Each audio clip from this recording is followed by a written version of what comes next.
En tendinitis se habla muchísimo, ¿no? El tema del manguito rotador. Entonces, es cierto, es muy móvil, pero es inestable y, bueno, en este caso la estabilidad. Cuéntanos, ¿por qué duele el hombro? El dolor del hombro puede manifestarse.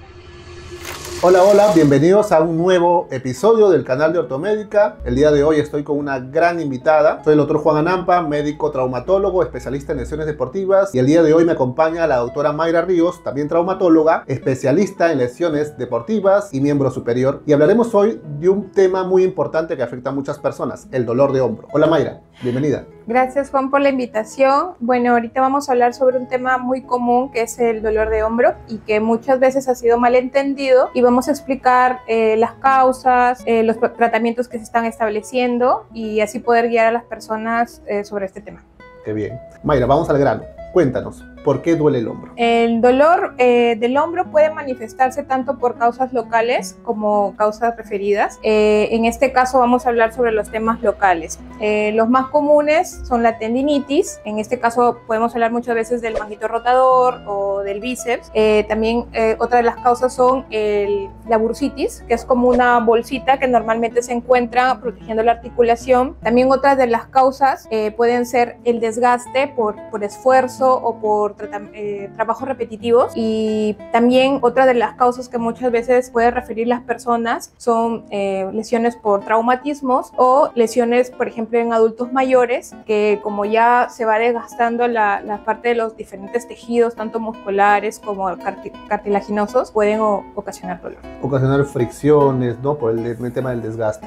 Bien, Mayra, es interesante conocer las diferentes causas de dolor de hombro, ¿no? En tendinitis se habla muchísimo, ¿no? El tema del manguito rotador, y muchas veces es la causa más común de dolor de hombro, la causa más diagnosticada, más común incluso, sí, ¿no? Pero incluso hay otras causas que es importante que sean bien discernidas para poder entablar un adecuado tratamiento, ¿no? Mayra, cuéntanos, ¿qué señales pueden tener en cuenta las personas para acudir al especialista, ser evaluados y evitar posibles complicaciones o dolores crónicos? Bueno, en este caso lo que se tiene que explicar el paciente, bueno, o muchas veces acuden a la consulta, es cuando presentan dolores que a pesar del reposo persisten, o si no también dolores que aumentan al movilizar el hombro. Y también otra de las causas que normalmente puede referir el paciente es que interfiere el sueño. Por ejemplo, no pueden dormir hacia ese lado, y actividades diarias. Normalmente, por ejemplo, en el caso, por ejemplo, de una mujer, no puede vestirse, colocarse su ropa interior, o si no, peinarse. Entonces, también en este caso el varón ponerse una camisa. Entonces, genera muchas veces el paciente el dolor, ¿no? Y ahí, en ese momento, es que acuden al médico. Y a veces muy tarde, ¿verdad? Muchas veces muy tarde, porque bueno, aquí lastimosamente vivimos en un país en donde la automedicación es muy alta. Entonces, está al alcance de todos. Está al alcance de todos. Suelen acudir a una farmacia, le dan medicamentos, y muchas veces ya ese medicamento no es algo necesario o algo útil, porque no estamos diagnosticando la causa. Claro. Entonces el paciente ya viene a cuidarse. Estamos ante una medicina paliativa, ¿no? Para disminuir los síntomas, para seguir haciendo trabajar la máquina. Exacto, para seguir. Pero hay disminución de la calidad de vida por el dolor de hombro. Sobre todo personas, he visto bastantes personas por encima de los 40 años que tienen bastante dolor de hombro, sobre todo mujeres. Claro. ¿Tiene alguna relación el sexo femenino con el dolor de hombro, Mayra? En realidad no en sí el tema del sexo femenino, pero por ejemplo, bueno, el ama de casa, ejemplo, ¿no? En este caso la mujer, el ama de casa, hace múltiples movimientos repetitivos, por ejemplo, al momento de cocinar, el picar la verdura, la fruta, también muchas veces, por ejemplo, al hacer mercado, colocar las diferentes alimentos en los reporteros, los más altos. Entonces, esos movimientos repetitivos, la plancha, el trapear, la escoba, esas posiciones estáticas de muchas veces del miembro superior genera estas causas de dolores, ¿no? O sea, es muy interesante el tema de los hábitos al momento momento de realizar actividades del hogar. Por eso se ve bastante en mujeres. La relación debe estar en 3-1 a hombres, ¿no? Claro. En este caso sí, por el tema de lo del hogar, ¿no? De lo del hogar. Sí. Bien, bien, Mayra. Cuéntanos lo más interesante, lo que quieren escuchar las personas que nos están viendo, la persona que nos está viendo en este momento interesada por el dolor de hombro. ¿Qué tratamientos existen? Así tan fácil es agarrar una pieza aquí, una pieza allá y dárselo a gran cantidad de personas, o es independiente? ¿Qué existía anteriormente? ¿Qué está existiendo en la actualidad? ¿Y a dónde va la tendencia de los tratamientos de dolor de hombro? Cuéntanos. Bueno, en este caso, primero hay que determinar y diagnosticar por qué duele el hombro, ¿no? Entonces, normalmente siempre se trata de empezar con alternativas básicas como son los medicamentos antiinflamatorios, la terapia física dirigida en este caso a la causa del dolor del hombro. También podemos tener como opciones las infiltraciones con corticosteroides, y bueno, ahorita que ya está al alcance de la mano, que son los tratamientos más avanzados como son las terapias biológicas. En este caso utilizamos el plasma rico en plaquetas o el ácido hialurónico, ¿no? Ya casos así muy extremos que a veces el paciente o llega, como ya me habías dicho anteriormente, que llegan muy tarde a la consulta, y a veces estas alternativas que les damos ya no funcionan, ya se tiene que optar por, en este caso, la cirugía, ¿no? Que puede ser una artroscopía o un reemplazo articular, dependiendo de lo que tenga comprometido. Exactamente, los tratamientos son a la carta, son de acuerdo a las necesidades de cada paciente, ¿no? Como bien dices, ¿no? Las medicinas, hemos estado trabajando con medicinas por muchos años, hemos hecho una medicina farmacológica, ¿no? Medicamentos aquí para el dolor y esperar que se resuelva el problema en el tiempo, pero hay casos que son bien difíciles de manejar e incluso con las medidas de fisioterapia, los ejercicios, persisten las molestias. ¿Hay algún componente quizás que se está olvidando el especialista o el médico evaluador al momento de poder incluir en su tratamiento? Quizás se le está pasando algo. Es común observar quizás con ese tipo de pacientes, ese tipo de personas, que a pesar de las terapias, los ejercicios, es importante respetar los tiempos también, ¿no? Algo se les está pasando quizás, o hay algo dentro del paciente, quizás algo mental, psicológico, que está haciendo que persista esa molestia. ¿Has observado eso en la consulta, Mayra? Bueno, lo más que todo, en realidad, como el paciente ya viene con el dolor de hombro, obviamente su salud mental muchas veces está comprometida. La angustia, la ansiedad de saber, o incluso hasta puede haber casos de distimia, o que nosotros le llamamos la depresión, de por qué causa el dolor y por qué lo está limitando más, porque se está alterando su actividad diaria. O sea, lo que normalmente hacía se está viendo comprometido, y obviamente eso se ha visto que cuando el paciente tiene compromiso en parte de su salud mental, el dolor tiende a incrementarse más, ¿no? Y eso consta ser un círculo vicioso, y que uno puede, digamos, darle esta alternativa del medicamento, la terapia, pero si no combatimos también ambas cosas, y no establecemos un buen diagnóstico para establecer un tratamiento específico, cuando el paciente se va a deteriorar más, ¿no?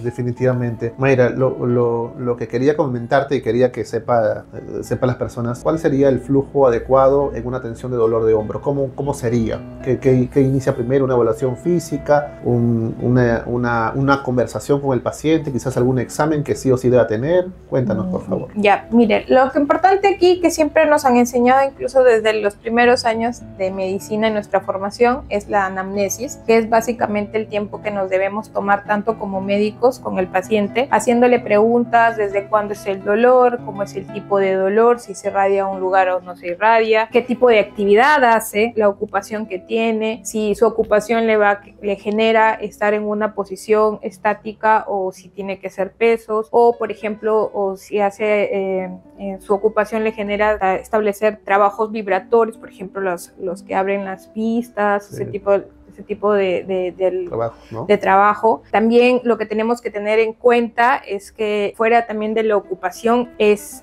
como ya te he dicho, el tiempo, ¿no? Porque a veces el paciente es muy fácil acudir, calmar el síntoma porque necesitan trabajar, entonces el tiempo, que también es importante. Después de establecer una anamnesis y que ya nos puede ir guiando a qué posiblemente sea la causa del dolor, es el examen físico, que bueno, ya que con ayuda del que lo hemos estudiado en los libros, Sí. El examen físico, pues hay un montón de signos para poder evaluar lo que es el hombro y determinar si es que es un problema o de bursitis o es manguito rotador, y si del manguito rotador, qué tendón del manguito rotador está comprometido, y también si también otras de las causas es el bíceps, ¿no? Una vez que ya hemos hecho la anamnesis, hemos hecho el examen físico y consideramos, por ejemplo, que el paciente, además de dolor, tiene pérdida de fuerza muscular en esa extremidad, ya podemos ayudarnos con la ecografía y en mejor ayuda sería la resonancia magnética, porque la ecografía a veces tiene un rango de error de 30-40%, entonces sería lo ideal una resonancia si el paciente tiene la posibilidad o el seguro con el que se trata le da la posibilidad de tomar la resonancia, y de esa forma ya tendríamos un diagnóstico y se le podría dar los distintos tratamientos que se le puede dar, si es un tratamiento conservador, como ya le había indicado, antiinflamatorios, terapia o terapias biológicas, o en este caso ya la cirugía. Ahí importante, Mayra, en el tema de la evaluación física, ¿no? Muchas veces se ha observado, creo que te ha tocado que tienes muchos pacientes o que el sistema de salud tiene muchos pacientes, que a veces es agotador. Conversar lo necesario con el paciente, evaluarlo físicamente, demanda bastante energía y tiempo, ¿verdad? Entonces quizás eso puede llevar a ciertos errores al momento de manejar el paciente y hace que los problemas puedan ser crónicos. Sí. Y otro punto importante anterior, hace 30, 40 años no habían exámenes auxiliares como ecografía, radiografía, resonancias, tomografía, y todos nos basábamos a la parte clínica, ¿no? Hacer los exámenes, ¿no? Las maniobras, el estrés que se le hace al hombro para poder discernir si puede ser este tendón, puede ser esta localización o X localización, ¿no? Pero qué interesante lo que dices ahí, el tema de la anamnesis, ¿no? Que es fundamental en el diagnóstico médico, porque el diagnóstico médico guía el tratamiento y hay mayor tasa de éxito, ¿no? Y también lo que dijiste de la ecografía, ¿no? Hay porcentaje de errores, ¿no? Puede ser que en la ecografía te exploren los tendones y la parte superficial, pero de ahí no es que te diga todo, ¿no? Y depende mucho de quién lo hace también, ¿no? Claro, la experiencia ¿no? En este caso de la persona que hace la ecografía, porque en ese rango de 30-40% es básicamente error humano, sí, porque claro. no se le pasó por alto o no supo describir o no encuentra nada, porque otra de las otras cosas que sí tenemos que tener en cuenta, que a veces nosotros no sabemos referirle al ecografista, es que nosotros lo ideal es que cuando vamos a indicar la ecografía, y aunque sea darle una idea de qué es lo que tiene el paciente, desde cuándo tiene el dolor, en qué sectores, incluso guiarlo un poco con el examen físico, porque el ecografista, bueno, no evalúa al paciente, solamente saca la ecografía. Entonces, de esa forma también podría ayudar a precisar mejor qué sector se tiene que evaluar, ¿no? Es importante, es un llamado de atención y al recordatorio a todos los especialistas a poder guiar los exámenes auxiliares, ¿no? Evaluar esto, evaluar el otro, y importante. Bien, llegamos a un segmento así de pequeñito, pero con grandes respuestas. Mitos o verdades sobre el dolor de hombro. Mayra, ¿te parece si te lanzo algunas preguntas, algunas frases y tú me respondes? Claro, vamos. Tengo aquí una frase interesante. Si me duele el hombro, ¿solo necesito reposo? Eso es un mito, porque el reposo genera o aumenta más la rigidez en el hombro y empeora muchas veces el cuadro clínico. Incluso el paciente en realidad debe hacer movimientos, pero estos deben ser supervisados o indicados tanto por su médico como el terapista. Muy bien. ¿El dolor de hombro solo lo tienen deportistas? Eso también es un mito. El dolor de hombro también se pueden presentar en personas sedentarias, con personas que trabajan en oficina, amas de casa, adultos mayores. ¿Las terapias biológicas son solo para deportistas de élite? Eso también es un mito. Gracias a Dios se puede tener este tipo de tratamientos al alcance de las personas y se han visto muy buenos resultados. Interesante. Ya las terapias biológicas, el tema del movimiento y el tema de que solamente ocurre en el deportista el dolor de hombro, mitos. Descartados. Te cuento, tengo unos datos curiosos que quisiera compartir contigo y quisiera compartir también con la audiencia y con la persona que nos está viendo y debe tener ese dolor en el hombro y quiere saber algunos datos curiosos sobre el hombro.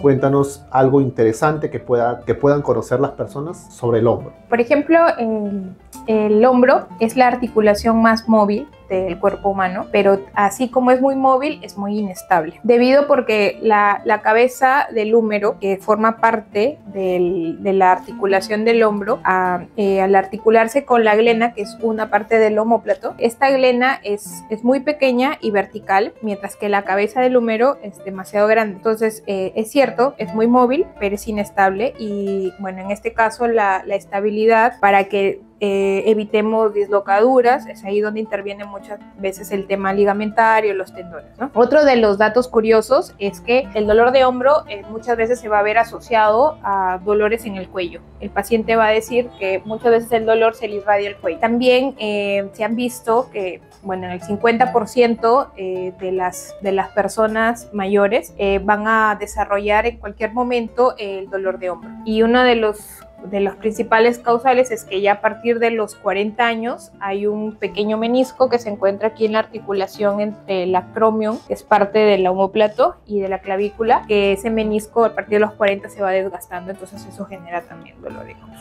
O es una causa de dolor. Una de las causas de dolor. Interesante. Interesante saber esos datos anatómicos del hombro, y yo creo que mientras más sepa la gente, mientras más sepa la persona sobre la problemática, mejor le va a ir en el tratamiento también, ¿no? Exacto. Mayra, hemos aprendido un montón. Ha sido un gusto tenerte aquí en esta entrevista sobre esta problemática muy común. ¿Algún mensaje que quieras decirle a la audiencia de manera final? Bueno, comentarles que el dolor de hombro no hay que ignorarlo. Lo ideal es acudir al especialista, ya que de forma temprana, diagnosticándolo y sabiendo la causa del dolor, se pueden dar mejores tratamientos y los resultados son mucho mejores, ¿no? Totalmente de acuerdo. Bien, hemos llegado al final. Gracias por ver este episodio junto con la doctora Mayra Ríos, especialista en traumatología, en problemas del hombro y del miembro superior. Y te invito para que te suscribas a este canal para poder continuar viendo más contenido similar sobre dolores articulares, problemas traumatológicos, lesiones en el deporte, y esto te puede ayudar a tomar mejores decisiones y así puedas tener una vida saludable.